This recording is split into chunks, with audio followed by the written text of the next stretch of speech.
In this episode, we're going to make the exam itself feel less mysterious by focusing on 3 things that change your score faster than most beginners expect.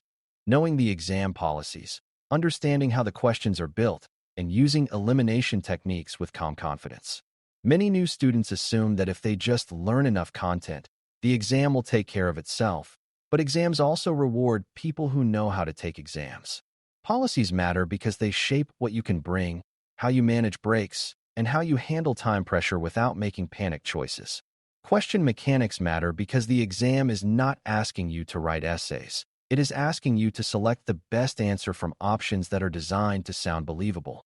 Elimination matters because you will not always know the perfect answer instantly, and being able to remove wrong answers safely turns uncertainty into a manageable process. When you combine these 3 areas, you stop feeling like the exam is happening to you and start feeling like you are steering through it. Before we continue, a quick note. This audio course is a companion to our course companion books. The first book is about the exam and provides detailed information on how to pass it best. The second book is a Kindle-only ebook that contains 1,000 flashcards that can be used on your mobile device or Kindle. Check them both out at cyber.author.me in the Bare Metal Study Guide series. Exam policies are the rules of the environment, and rules shape behavior even when you think they do not. Beginners sometimes treat policies like boring paperwork, but the exam experience is smoother when you already know what will happen before you arrive. Policies typically cover identification requirements, what items are allowed or prohibited, how check-in works, and what happens if you need a break. Even if you never plan to take a break, knowing how breaks work reduces background stress because you are not wondering what you are allowed to do. Policies also include how the testing rules handle things like leaving the room, accessing personal items, and how the clock behaves during interruptions. This matters because confusion about rules can cause you to hesitate or rush, and hesitation and rushing both cost points. Think of policies as your way to remove surprises that steal focus from the real job, which is answering questions. Now shift from policies to the mechanics of multiple choice questions, because understanding the structure of questions changes how you read them. A multiple choice question is usually built from a STEM, which is the situation or prompt, and 4 options that include one best answer and several distractors. Distractors are not always silly or obviously wrong. They are often partly true, but wrong for the specific question being asked. Many ISSMP-style questions test judgment, which means 2 answers might sound reasonable, but only one matches the role, authority, timing, or objective implied by the STEM. Beginners often read quickly and latch onto a familiar keyword, but the exam is designed to punish keyword hunting because management decisions depend on context. The best habit is to read the STEM slowly enough to understand what decision is being asked for, then read each option as if you are arguing for it, not just scanning it. When you do that, weak options start to reveal themselves.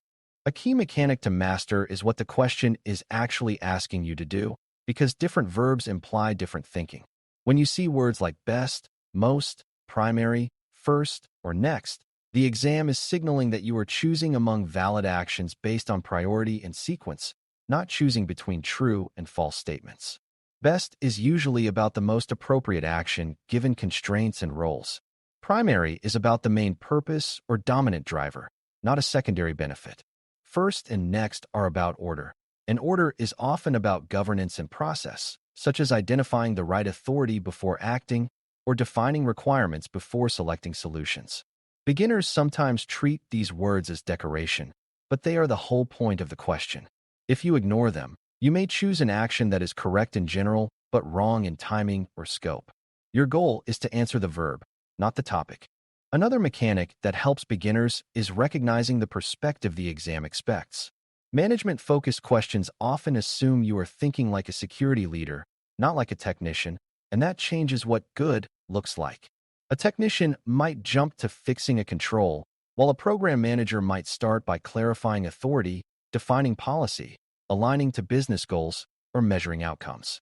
The exam will often include options that sound active and impressive, but skip the management step that makes the action legitimate and sustainable. For example, an option might propose deploying a solution immediately, but the better answer might involve stakeholder alignment, governance approval, or defining requirements. This is not about being slow. It is about being correct in a way that works in organizations. If you train yourself to ask, what level of decision is being made here, you will see the difference between strategic, tactical, and operational actions. That simple perspective check turns many tricky questions into straightforward choices. Now let's build confident elimination techniques, because elimination is how you win when you are not instantly sure. The first elimination technique is spotting answers that do not match the question's scope. If the question is about program-level direction, an option that dives into a specific tool or configuration is usually out of scope, even if it sounds technically correct. The second technique is spotting answers that skip required authority or governance. If an action requires approval, policy, or clear ownership, and an option assumes you can act without those, that option is often a distractor. The third technique is spotting answers that solve the wrong problem.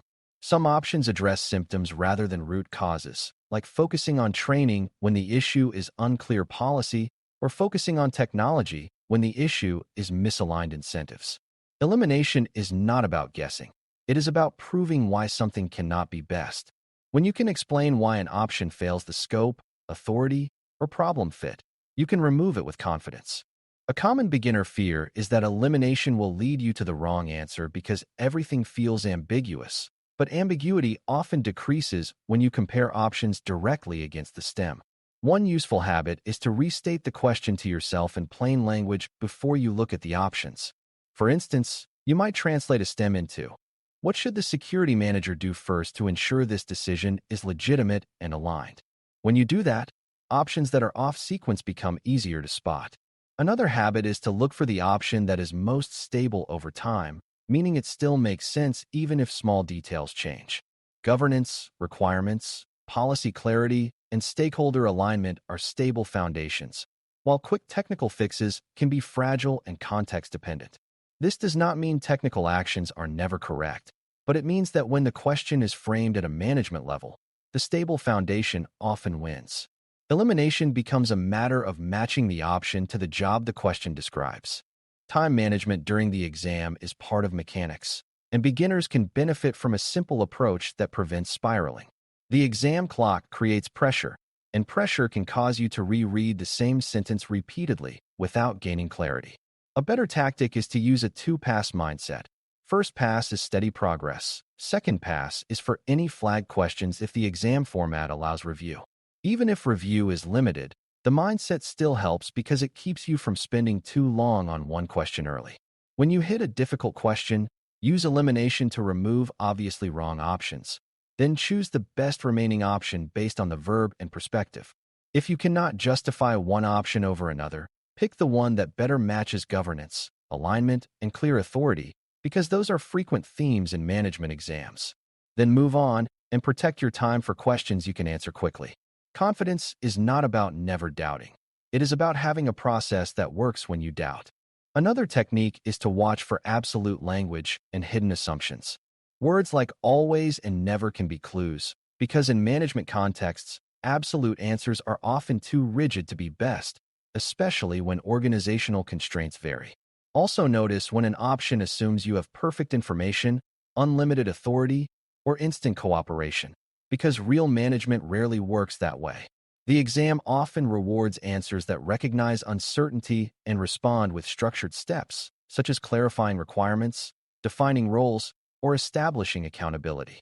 This is also where misconceptions can trip you up, like believing that security must always prioritize the strongest control rather than the most appropriate control. The best control is the one that meets the objective while fitting the organization's risk appetite, culture, and resources. Options that ignore those realities are often distractors dressed up as strong security. When you eliminate based on realism, you align with how management decisions are actually made.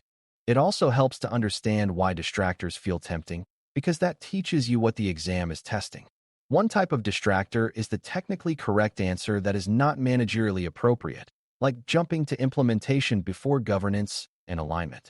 Another type is the good idea answer that is too broad, such as proposing a massive program change when the STEM asks for a first step or a targeted decision. A third type is the compliance reflex, answer that treats rules as the goal rather than risk management and organizational objectives. These distractors are not accidents. They reveal the exam's focus on judgment, prioritization, and context. When you start noticing these patterns, questions feel less random and more like variations on a theme. That recognition improves speed, and speed improves accuracy because you have more mental space to think. Your job is to stay grounded in what the question asks, not what the distractor wants you to chase.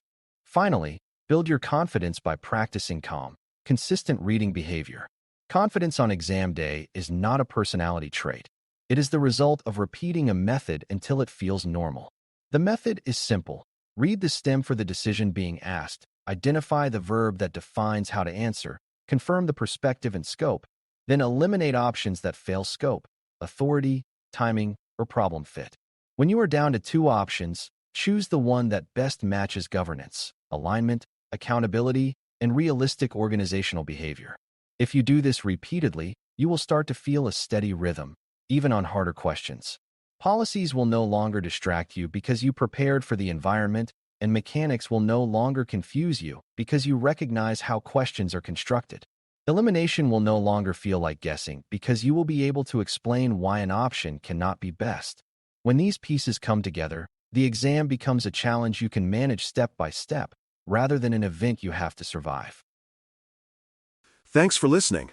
For more audio courses, daily newsletters, and more, please visit baremetalcyber.com.